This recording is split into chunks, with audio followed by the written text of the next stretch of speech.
Bom, então com a entrada dos estadunidenses, a guerra alterou o seu cenário.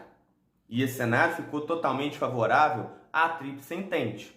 Gradativamente, a ideia, né, proposta pelos alemães foi sendo desbancada momento a momento. Inicialmente, a entrada dos estadunidenses não foi vista como algo muito interessante, não. França e Inglaterra entendiam que isso poderia causar uma certa dependência aos estadunidenses. E isso ficou claro após o fim da guerra. A ideia, né, da Entente fortalecida fez com que o Kaiser Guilherme II, chefe de Estado alemão naquele contexto, renunciasse, abdicasse do trono. E a partir daí, gradativamente, as tropas da Tríplice Aliança começavam a ser derrotadas. Se a gente pensar, foram iniciadas antes mesmo do fim da guerra os tratados para que pudesse resolver o conflito. A guerra não terminou da noite para o dia, né? Mesmo com a entrada dos estadunidenses e esse respiro da Tríplice Entente, a guerra ela vai se arrastar por meados aí de 1918. E a partir daí, os tratados pós-guerra começavam a ser discutidos entre as nações consideradas as vencedoras. A gente não pode traçar um vencedor nesse tipo de conflito, né? Os estadunidenses propuseram o chamado 14 pontos de Wilson, uma paz sem vencedores. Seriam itens a serem levantados para a reconstrução da Europa. Quem tinha dinheiro para emprestar para a Europa? Quem tinha produtos para reorganizar a Europa? Quem tinha tecnologia disponível para reconstruir a Europa? Os estadunidenses.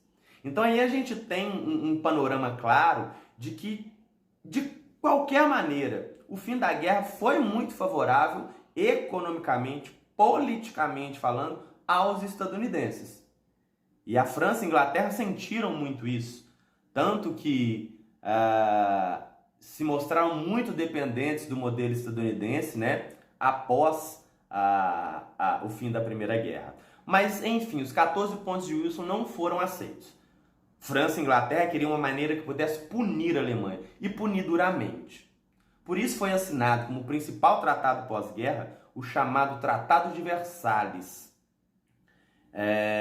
O Tratado de Versalhes estabeleceu duras penas aos alemães, como o pagamento de indenizações com cifras vultuosas aos países vencedores, desmilitarização da fronteira com a França, a limitação da formação do exército e da marinha, né? a perda de áreas coloniais dentro do contexto africano e asiático, a devolução do território da Alsácia-Lorena, que havia sido anexado lá na Guerra Franco-Prussiana, e aquele revanchismo francês que naquela época existia devido à derrota, agora passa a ser um revanchismo alemão, fundamental entender o Tratado de Versalhes para poder falar de Segunda Guerra Mundial.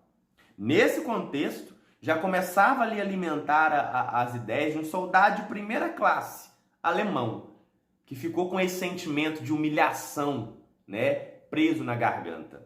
E a gente vai falar dele lá na Segunda Guerra Mundial. Então, o Tratado de Versalhes criou a Liga das Nações, que é o esboço da ONU. Seria esse órgão, né, coordenado pelas grandes potências, com o objetivo de estabelecer a diplomacia e evitar um novo conflito. Porque as tensões não acabaram da noite para o dia. As tensões imperialistas entre as nações. A gente pode ver que a Liga das Nações fracassou, porque lá em 1939 um novo conflito eclodiu, a Segunda Guerra Mundial, né? Então a gente tem esse tratado pós-guerra como um reflexo de tudo que essa nova era, de tudo que aquela ruptura causada pelo início da guerra proporcionou. Reflexos geográficos. O mapa da Europa muda devido a esse contexto, essa devolução de territórios conquistados, a essa dependência que a Alemanha vai se mostrar das nações vencedoras. A geografia europeia ela vai se modificar. O aspecto econômico, interessante esse fato.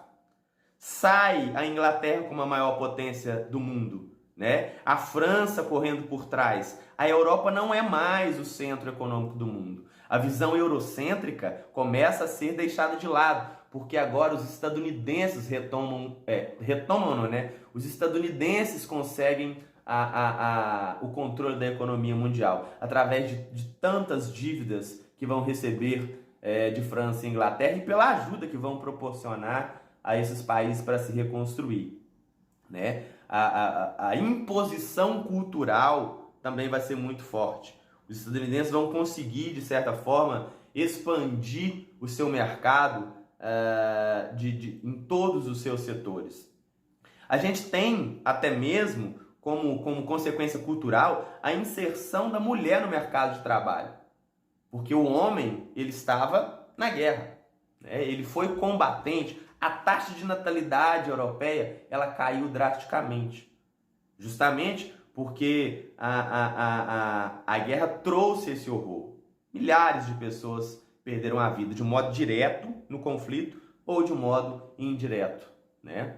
A valorização da razão, a valorização do desenvolvimento científico, tudo isso são mudanças, são reflexos do pós-guerra que ao longo, né, desse período entre guerras, de 1918 a 1939, vão ser muito bem estabelecidos a partir daí.